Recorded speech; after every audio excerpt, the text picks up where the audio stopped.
อะค่ะโอ้โหสะเทือนเลยอะก็เป็นลูกที่เรียกได้ว่าค่อนข้างใหญ่มากค่ะนี่เดี๋ยวจะแผ่นให้ดู缅甸军政府和缅甸军联手拆除妙瓦底内海园区超80栋建筑。 Explosives were dropped, and thousands of scammers were scattered, following the example of their well-meaning Cambodian brethren under international pressure after the ringleader Chen Ji was exposed, forcing Cambodia's fake cops to clear out the scam dens that had clustered into packs on Cambodian soil. Next, the Myanmar military moved in to clear houses. However, the Myanmar brothers are tougher. Since they're already embroiled in civil war and don't have much beyond heavy weapons, they rained bombs down on the buildings that housed the scam gangs. As a result, droves of fake police, fake customs officers, and fake electricity workers have been evacuating the notorious KK Park area in Myawaddy.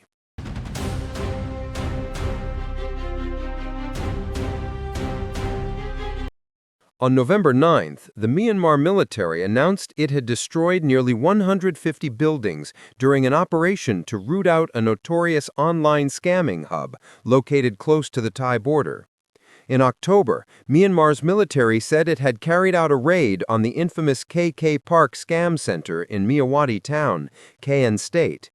Authorities reportedly identified more than 2,000 scammers, and the raid forced 1,500 people to flee across the border into Thailand. In an update on November 9th in The Global New Light of Myanmar, the military administration said KK Park contained 148 buildings, including dormitories, a 4-story hospital, and a 2-story karaoke complex. 101 buildings have been destroyed, and the remaining 47 are in the process of being demolished, the paper reported. Also, according to reports, between January 30th and November 5th, a total of 10,762 illegal immigrants were identified and detained in Myanmar. Of those, 9,403 people were deported back to their countries via Thailand, and the remainder are awaiting deportation. From this, we can see how complex the scam networks are. After Cambodia comes Myanmar, and it's likely that, at least temporarily, the number of regional operatives, including those in eastern Laos, available for FBI attention will drop sharply. However, looking at these images, one can't help but shudder at the thought, where will these long lines of people surge next, and which unlucky place will be chosen as the next headquarters of these scoundrels?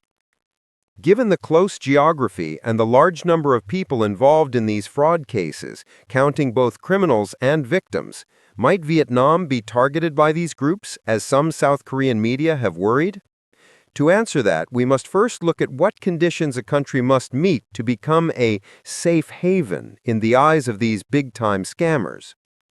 In eastern Laos, there's a modern adage. In the 4.0 era, electricity harm brings countless conveniences, but it also creates fertile ground for cybercrime. These actors differ from ordinary criminals because they don't need territory, only internet, power, and water to operate anywhere.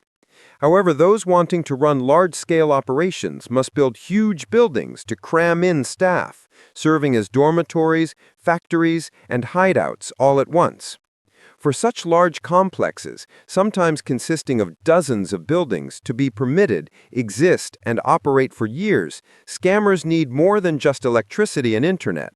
They also need protection.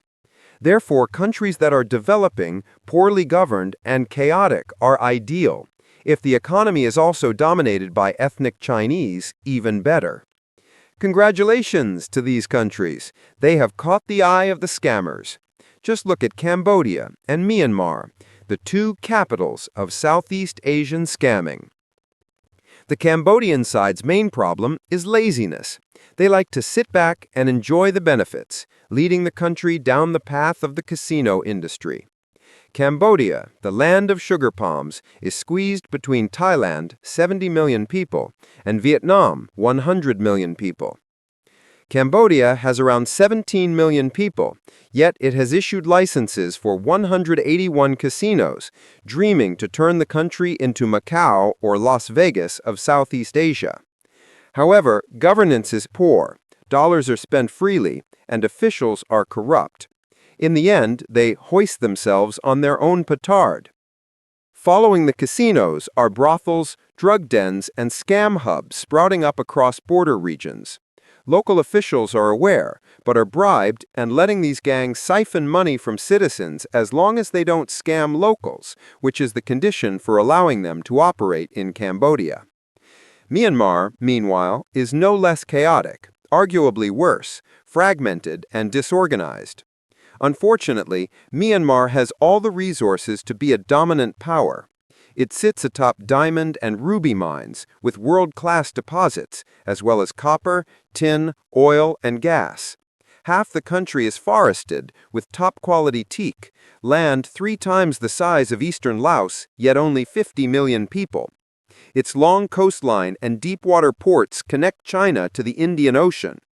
The Chinese desire Myanmar to be peaceful so they can open ports linking Yunnan to the Indian Ocean. Trade would flood Myanmar with money. But alas, Myanmar is not like Vietnam. It has too many ethnic groups. Vietnam has 54. Myanmar has double. And each group wants sovereignty over its own region. Thus, the 18 warlords have been fighting chaotically in Myanmar for years. It's expected that they will remain fragmented for at least a decade.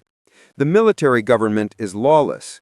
Of the resources, they consume 7 parts, donate 2 parts to temples, and leave only 1 for the populace. Infrastructure is crumbling from lack of investment. The people suffer, while the country sits atop literal treasure. A tragedy. With nothing productive to do, the factions also maintain armies and stockpile weapons for civil war. Myanmar factions are always hungry for money and willing to allow scammers to build self-governing areas, provided protection payments are made. Other matters go unnoticed. However, it's no longer easy to operate because China is cracking down hard. Recently, courts sentenced several high-profile Myanmar scammers to be reborn into more useful lives. Under Beijing's pressure, Myanmar has launched unprecedented raids on transnational scam hubs, focusing on KK Park. For days, explosions and chaos occurred morning and night, startling ties across the Moi River. Many fake police, customs officers, and electricity workers panicked and swam across to Thailand. Thai authorities blocked the border, rescuing and arresting around 1,600 individuals, including 70 from eastern Laos. However, in border areas between Thailand, Laos, Myanmar, and Cambodia, some pockets remain where scammers hide and continue operations. They rent offices outside, operating tech companies or mini casinos, but inside are scam hubs with dozens of people, computers connected 24/7, posing as banks, police, or investment firms to trick gullible victims. Scammers can also move into Laos. Laos has long, dense borders that are impossible to patrol effectively. The notorious Golden Triangle at the Thailand-Myanmar-Laos junction is Southeast Asia's security weak point. Historically, it was a drug trafficking hub. Later, the King's Romans conglomerate built a special economic zone with casinos and luxury resorts, but was accused of numerous crimes. No government dared intervene, as the area operates almost like an autonomous state, following Chinese hours, language, and currency. After Laos, the swarm spills into Thailand and Cambodia. Consider returning to the starting point. Did you know that before Cambodia emerged, the Philippines was the king of scams in Southeast Asia? From 2000 to 2016, hundreds of fake call centers appeared in Manila and Cebu. Scammers used clever tactics to extract US, Canadian, and UK dollars. The Filipinos had an advantage: fluency in English from colonial history, and ties to the U.S. Plus, the Philippines is an archipelago with a weak central government and numerous aggressive insurgents, ideal for scammers. Wherever they go, scammers mostly stay in Southeast Asia because of its strategic location. Northern China has a dense population, easy recruitment, and a long history of human trafficking. To the west lie the forests and mountains of Myanmar, Laos, and the Golden Triangle, havens for lawless groups. To the south are thousands of small islands for hiding, like in Cambodia. The internet is everywhere, and borders are loose. They only need to cross a river to change territory, but can still use local SIM cards.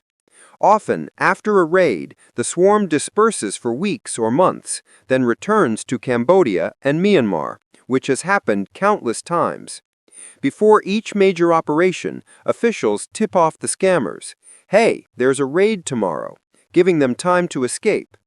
Outsiders see the hubs as cleared, unaware. Once the situation calms and superiors stop pressing, the scammers return as if nothing had happened. Even regarding the recent Myanmar military bombing of KK Park, there were reports suggesting that the Myanmar forces were mostly for show, selectively leveling only a few buildings while others nearby remained intact. Some sources say other scam hubs around Myawaddy are still actively siphoning money from citizens day and night. At the bottom of the protection network running KK Park before the raid, it's likely many scammers quietly evacuated the buildings targeted by the bombs, moving to other areas in advance. Those unlucky enough to stay had to bear the consequences. In general, I don't expect these operations to completely wipe out the scammers, as they're like a nine-headed serpent. You cut off one head, another grows back. For example, just in Cambodia, fake police, electricity, and customs officers generate between $12 and $19 billion annually, equivalent to 60% of Cambodia's GDP. Truly astonishing. Such a highly profitable sector is run by criminal conglomerates embedded in the economy, like Prince Holding Group of ringleader Chen Ji, aided by corrupt officials. Eliminating them entirely is harder than reaching the sky. But if South Koreans ask people in eastern Laos whether our country fears becoming the next scam hub, well, look at Vietnam. What conditions would scammers find here to operate freely? Cutting through the forests and entering Vietnam, they would be warmly welcomed by the military. National security is strong, political and social stability is intact, the state maintains tight control, surveillance cameras are everywhere, and importantly, the economy is not manipulated by any group. Vietnam recently hosted the signing of the Hanoi Convention on Combating Cybercrime. Even before the ink dried, Vietnamese police coordinated with Cambodian authorities to capture a scam hub in Ba Viet, unlike some others who held grand press conferences only to find that the Cambodian scammers had already fled by the time they arrived. Journalists were left confused, photographing empty lots. Luckily, Cambodian authorities had already apprehended some Interpol-wanted scammers and handed them over to Korean forces for repatriation, giving them something to report on. Otherwise, there would have been nothing. Perhaps, instead of warning Koreans not to come to Vietnam because it's dangerous, the focus should simply be on keeping the northern region secure.